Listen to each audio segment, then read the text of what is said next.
வணக்கம், வாழ்க வளமுடன். நாம இன்னைக்கு பிரவீன் பூர்வார்த்தில் இருக்கக்கூடிய வாலி வதைப்படலத்திலிருந்து வினா விடை கேட்க போறோம்ப்பா. தமிழ் பகுதியின் வினாத்தாள் எப்படி இருக்கும்னா, பிரிவு 1 பிரிவு 2ன்னு கொடுத்துருப்பாங்க. பிரிவு 1ல மொத்தம் 6 வினாக்கள் கேட்கப்பட்டிருக்கும். நீங்க 4 வினாக்களுக்கு பதில் அளித்தால் போதுமானது. ஒவ்வொரு வினாவிற்கும் 15 மதிப்பெண்கள். பிரிவு 1ல 2 புத்தகத்தில் இருந்து வினாக்கள் கேட்கப்பட்டிருக்கும். ஒன்று வாலி வதைப்படலம், மற்றொன்று கவிதை பூங்கா. வாலி வதைப்படலத்திலிருந்து கண்டிப்பா 3 கேள்வி இருக்கும். முதல் கேள்வி எப்படி இருக்கும்னா, இஆர்சி இடம் சுட்டி பொருள் விளக்கம். 5 இஆர்சி கொடுத்திருப்பாங்க. 3 இஆர்சிக்கு நீங்க பதில் எழுதணும். ஒவ்வொரு இஆர்சிக்கும் 5 மதிப்பெண்கள், மொத்தம் 15. அடுத்தால கேட்கக்கூடிய 2 வினாக்களும் நெடுவினாவாகத்தான் இருக்கும். அடுத்த 3 கேள்விகள் கவிதை பூங்காவில் இருந்து கேட்கப்படும். பிரிவு 2. பிரிவு 2ல 40 மதிப்பெண்கள், 4 வினாக்கள் கொடுத்திருப்பாங்க. 2 வினாக்களுக்கு பதில் அளிக்கணும். ஒவ்வொரு வினாவிற்கும் 20 மதிப்பெண்கள் கொடுக்கப்படும். சரிங்களா? வினாவிடைக்குள்ள போயிடலாமா? வாலிக்கும் சுக்ரீவனுக்கும் இடையே நடந்த போரினை விளக்குக. ஒரு சின்ன கதை சுருக்கம், அதுக்கப்புறம் தொடர்ந்து விடையை கேட்கலாம். சரிங்களா? வாலி சுக்ரீவன் 2 பேருமே அண்ணன் தம்பி. இதுல வாலி அண்ணன், சுக்ரீவன் தம்பி. வாலி கிஷ்கிந்தை நாட்டை ஆட்சி செய்யக்கூடிய மன்னன். சரிங்களா? இந்த நேரத்துல அந்த கிஷ்கிந்தைக்கு ஒரு அரக்கன் சண்டை போட வாரான். அரக்கன் கூட யாரு சண்டை போடுறான்னா வாலி சண்டை போடுறான். ஒரு பெரிய குகைக்குள்ள மாச கணக்கா சண்டை நடந்துட்டு இருக்கு. திடீர்னு அந்த குகையிலிருந்து ரத்தமா வெளிவருது. இவங்க 2 பேருக்கும் காவலுக்கு யார் நிக்கிறான்னா சுக்ரீவன் நிக்கிறாப்ல. சுக்ரீவன் என்ன நினைச்சுக்கிறான்னா, அண்ணன் இறந்து விட்டான் அப்படின்னு நினைச்சிட்டு அந்த பெரிய குகையின் வாயிலை என்ன செஞ்சிடறான், அடைச்சிடுறான். அடைச்சிட்டு நேரா கிஷ்கிந்தைக்கு வந்து நடந்த விஷயத்த அங்க இருக்கக்கூடிய அமைச்சர்கள் கிட்ட சொல்றான். அமைச்சர்கள் எல்லாருமே கிஷ்கிந்தையினுடைய அரசு பொறுப்பை சுக்ரீவா நீ ஏத்துக்கோன்னு சொல்றாங்க. ஆனா சுக்ரீவனுக்கு அரச பதவியில ஆசை இல்லை. சுக்ரீவன் அந்த அமைச்சர்கள் கிட்ட என்ன சொல்றான்னா, இல்ல எனக்கு அரச பதவி வேண்டாம், நான் நேரா அந்த அரக்கன் கூட போய் சண்டை போட்டு ஒண்ணு என் அண்ணனை கொன்னதுக்கு அவனை பழி தீர்ப்பேன், இல்லை அவன் கையால் நானும் மாண்டு விடுகின்றேன்னு சொல்றான். ஆனா அமைச்சர்கள் யாரும் அதை ஏத்துக்கிடல. நாடு என்று ஒன்று இருந்தால் அதற்கு அரசன் கண்டிப்பாக வேணும்னு கட்டாயப்படுத்தி சுக்ரீவனுக்கு அரச பதவியை கொடுக்கின்றார்கள். ஆனா குகையில என்ன நடந்திருக்கும்னா, வாலி தான் அந்த அரக்கனை கொண்டு இருப்பான். வாலி அந்த அரக்கனை கொண்டுட்டு குகையினுடைய வாசலுக்கு வாரா. அங்க வாசல் அடைக்கப்பட்டிருக்கின்றது. உடனே வாலி என்ன நினைச்சுக்கிறான், தம்பி தான் அரசுக்கு ஆசைப்பட்டு தன்னை குகையில தள்ளி சாத்திட்டு போயிட்டான்னு யோசிக்கிற வாலி கிஷ்கிந்தைக்கு வரும்போது அங்கே சுக்ரீவன் அரசனாக இருக்கிறத பாக்குறான். இதனால கோபம் கொண்டு சுக்ரீவனை அடித்து விரட்டுகின்றான். உயிருக்கு பயந்த சுக்ரீவன் மதங்க முனிவர் வசிக்கக்கூடிய ஆசிரமத்து பகுதியில வந்து தங்குறாப்ல. ஏங்க இவ்வளவு பெரிய வீரனா இருக்கிறான், வாலியால அந்த மதங்க முனிவர் ஆசிரமத்துக்கு வர முடியாதா அப்படின்னு கேட்டா வர முடியாது. ஏன்னா மதங்க முனிவர் வாலிக்கு ஒரு சாபம் கொடுத்திருப்பாரு. அவருடைய பகுதிக்குள் வந்தால் வாலிக்கு மரணம் நிச்சயம்ங்கிறது அவருடைய சாபம். இதுக்கு பயந்து போய் வாலி மதங்க முனிவரோட ஆசிரமத்து பக்கம் வர்றதில்லை. இந்த சூழ்நிலையில தான் சுக்ரீவனுக்கு ராமன் உதவி பண்றாப்ல. எனவே சுக்ரீவன் என்ன பண்றான், அண்ணனை சண்டைக்கு கூப்பிடுறான். இப்ப வாலியும் சண்டைக்கு வந்தாச்சு.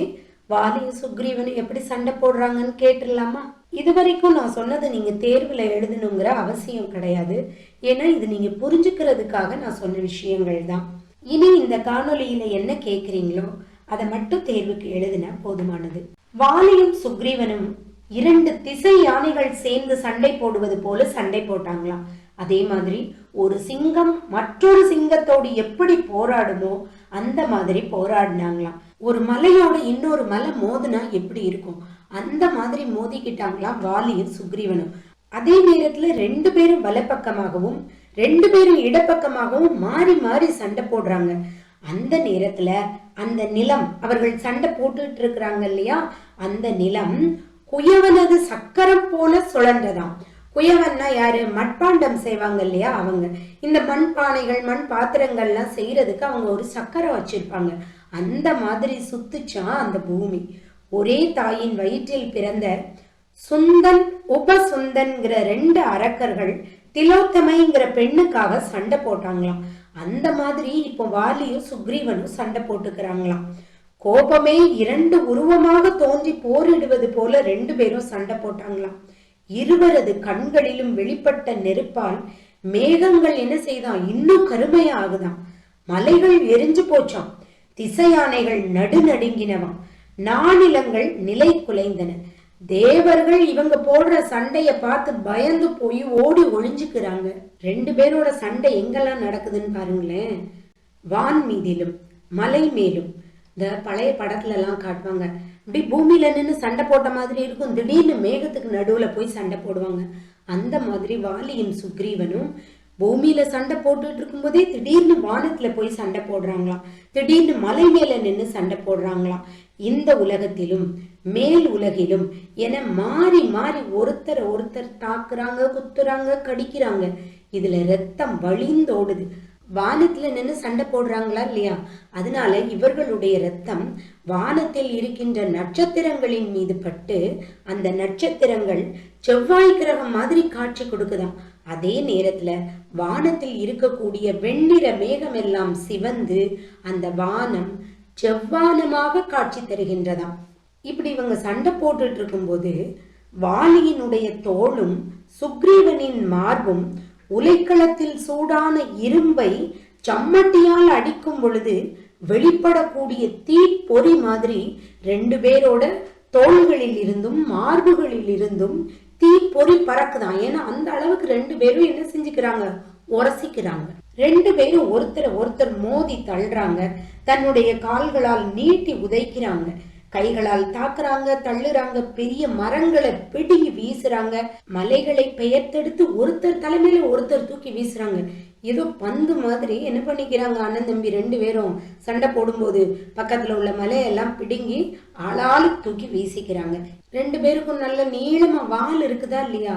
சுக்ரீவன் வாலியவும் வாலி சுக்ரீவனையும் தங்களது வாளால் இறுக கட்டி என்ன செய்யறாங்க, ஒவ்வொருவருடைய எலும்பையும் நொறுக்குகின்றார்கள். நகங்களால கீறிக்கிறாங்க, காலோடு கால் சேர்த்து இழுக்கிறாங்க. இந்த மாதிரி இவர்களுடைய கடுமையான போரை கண்டு தேவர்களும் அஞ்சு நடுநடுங்கி ஓடி ஒளிந்து கொள்ளுகின்றனர். இந்த மாதிரி பல விதத்துல போரிட்டால் கூட சுக்ரீவன் ஒரு கட்டத்துல மன உறுதி குலைந்து ராமபிரானை நோக்கி ஓடி வாரான். ராமா, உன்னைய நான் எதுக்கு கூட்டிட்டு வந்தேன், நீ பாட்டுக்கு மரத்துக்கு பின்னால நின்று பார்த்துட்டு இருக்கிறியே, எனக்கு உதவுப்பான்னு வந்து நிக்கிறான். உடனே ராமபிரான் சுக்ரீவன் கிட்ட என்ன சொல்றாரு, சுக்ரீவா, சண்டையிடும் பொழுது உனக்கும் வாலிக்கும் உள்ள வித்தியாசத்தை என்னால் உணர முடியவில்லை. நீ ஒன்று செய்வாயாக, இந்த காட்டில் உள்ள மலர்களை பறித்து மாலையாக தொடுத்து அதை அணிந்து செல், அதன் பின் நான் உனக்கு உதவுகின்றேன் அப்படின்னு ராமபிரான் சொல்றாரு. இதை கேட்கக்கூடிய சுக்ரீவனும் ரொம்ப சந்தோஷமா காட்டில் இருக்கக்கூடிய மலர்களை பறித்து மாலையாக தொடுத்து அணிந்து கொண்டு அண்ணனுடன் போரிடுவதற்காக புத்துணர்வு பெற்று செல்கின்றான். இது வரைக்கும் நீங்க எழுதுனா போதும்பா. ரொம்ப எளிதான கதை இல்லையா? பிடிச்சிருந்ததா? எளிதா படிச்சிடலாம்ல. ஒரு தடவைக்கு 2 தடவை சொல்லி பாருங்க, எளிதா எழுதிடலாம். வாழ்க வளமுடன்.